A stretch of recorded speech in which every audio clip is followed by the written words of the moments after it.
3 janvier 2026. Une date qui restera gravée comme le jour où l'ordre mondial a basculé. Depuis Caracas, les autorités lancent une alerte qui résonne bien au-delà des frontières. Les règles du jeu n'existent plus. Ce qui vient de se passer au Venezuela n'est pas seulement une opération militaire, c'est la destruction programmée du droit international. Le discours officiel est d'une gravité absolue. Il s'ouvre comme un acte de décès de la Charte des Nations Unies. Ce texte, censé garantir la paix mondiale, est décrit comme mort et enterré. L'accusation est précise. L'article 2, qui interdit strictement l'usage de la force contre un État souverain, violé. Le principe sacré de non-intervention dans les affaires intérieures, piétiné. Pour Caracas, les États-Unis n'ont pas juste franchi une ligne rouge, ils l'ont effacée. Mais le bilan n'est pas que juridique, il est humain. Les autorités dénoncent une violation flagrante des lois de la guerre. Des civils qui n'avaient rien à voir avec le conflit sont tombés sous les balles. Les principes de proportionnalité et de distinction, piliers du droit humanitaire, auraient été balayés par la puissance de feu américaine. Plus grave encore aux yeux des diplomates, un tabou historique a sauté. L'immunité d'un chef d'État en exercice, cette protection qui garantit que le monde ne sombre pas dans la loi de la jungle, a été ignorée.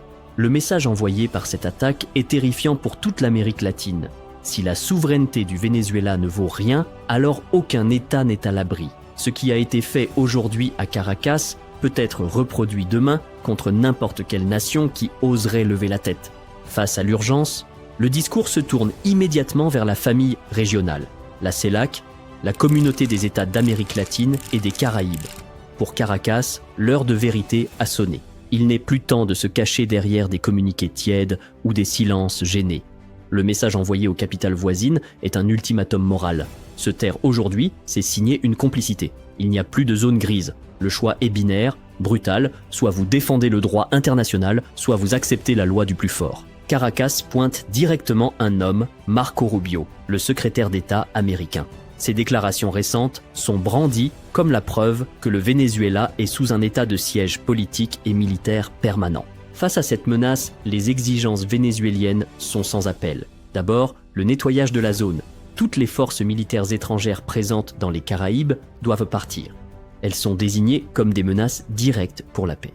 Mais surtout, une demande centrale, vitale, est posée sur la table comme condition sine qua non à tout retour au calme. La libération immédiate et inconditionnelle du président constitutionnel. Sans cela, aucun dialogue n'est possible. Le discours se fige sur une date précise, le 3 janvier 2026. Ce jour est désormais marqué au fer rouge dans l'histoire du continent. Ce n'est pas seulement une opération militaire, c'est la violation brutale de la zone de paix, ce sanctuaire diplomatique proclamé par les 33 États de la région en 2014. Les mots utilisés par Caracas sont terribles. On parle d'une agression militaire criminelle. Le bilan décrit est lourd. Des soldats vénézuéliens, mais aussi des civils, sont tombés. Et au milieu du chaos, l'impensable s'est produit. Le président constitutionnel a été capturé par la force. Pour les autorités, cet acte dépasse la personne de Nicolás Maduro. Enlever un chef d'État, c'est kidnapper la souveraineté d'un peuple entier. C'est une décapitation de l'ordre constitutionnel en direct. Et le plus tragique, selon le discours, c'est que tout était écrit. Dès août 2025, le Venezuela avait tiré la sonnette d'alarme, dénonçant le déploiement massif de forces étrangères et l'escalade des provocations dans les Caraïbes. À l'époque, le monde a écouté, s'est inquiété, mais n'a rien fait. Aujourd'hui, le verdict moral de Caracas est sans appel. Un État qui bombarde des civils et kidnappe un président ne peut plus prétendre être le défenseur des droits humains, ni le garant d'un quelconque ordre international. Mais pourquoi une telle violence ? Pour les auteurs du discours, la réponse ne se trouve ni dans les manuels de droit, ni dans la défense de la démocratie. Elle se trouve sous terre. Ce qui guide cette offensive, selon Caracas, c'est une logique de pure prédation. La cible réelle, c'est le pétrole, l'eau, la biodiversité. La souveraineté du Venezuela est devenue un obstacle qu'il fallait faire sauter pour accéder au coffre-fort de l'Amérique latine.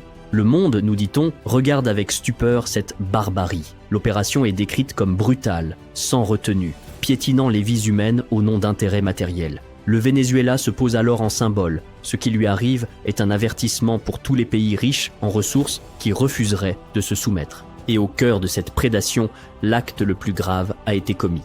Le discours martèle ce fait comme une vérité incontestable. Le président constitutionnel, Nicolás Maduro, a été enlevé.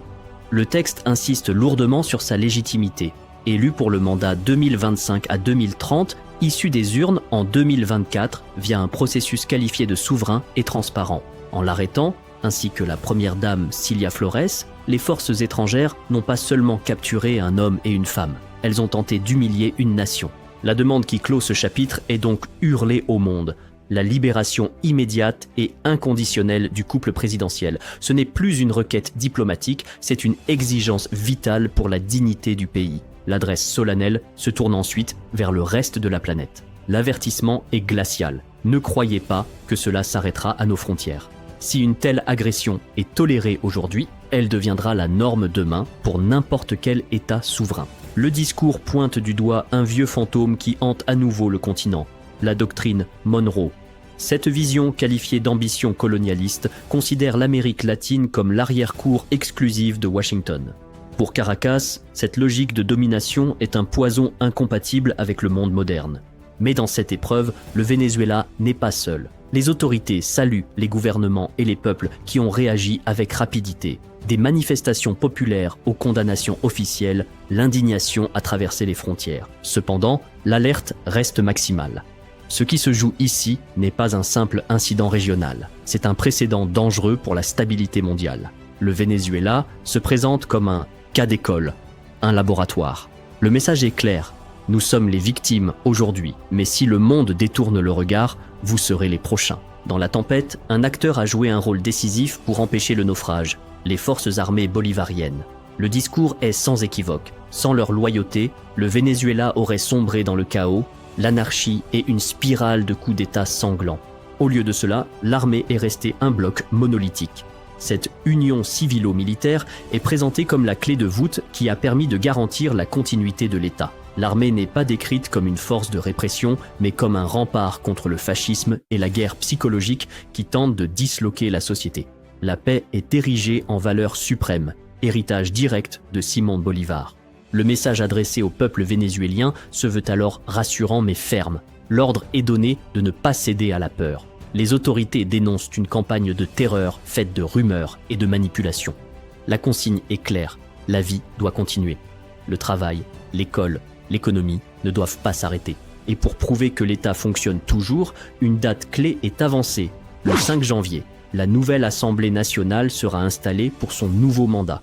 Ce n'est pas qu'une formalité administrative, c'est un symbole politique puissant envoyé aux agresseurs. Malgré l'enlèvement du président, les institutions tournent, la démocratie respire et le cœur politique du pays continue de battre. La patrie avance, protégée par ses lois et ses soldats. Le discours s'achève par une déclaration gravissime des forces armées nationales bolivariennes. Le message est adressé au monde entier. L'armée condamne officiellement ce qu'elle qualifie de kidnapping du président Nicolás Maduro et de la première dame Cilia Flores, survenue ce samedi 3 janvier 2026 au prix de vies humaines parmi la garde présidentielle et les civils. Mais l'objectif de cette déclaration est surtout de prouver que la chaîne de commandement n'est pas brisée. Les militaires réaffirment leur loyauté absolue, mais ils annoncent surtout une décision juridique immédiate. La Chambre constitutionnelle du Tribunal suprême de justice a tranché le jour même. En vertu des lois sur la sécurité nationale, c'est la vice-présidente exécutive, Delcy Rodríguez Gómez, qui est désignée pour assumer la totalité des pouvoirs présidentiels à titre intérimaire. La riposte ne s'arrête pas là. Le gouvernement décrète l'état de commotion externe sur tout le territoire. C'est le niveau d'alerte maximal. L'armée met toutes ses capacités au service de l'ordre intérieur et de la défense des frontières. La mobilisation est totale. Ce n'est plus seulement une affaire militaire, c'est un front unique qui associe les soldats, la police et la population civile. Face à ce qu'elle nomme l'agression impériale, les forces armées se définissent désormais comme l'armée libératrice du XXIe siècle. Le message final est sans appel. Le président a été enlevé, mais l'État est debout, armé et prêt à défendre sa souveraineté jusqu'au bout.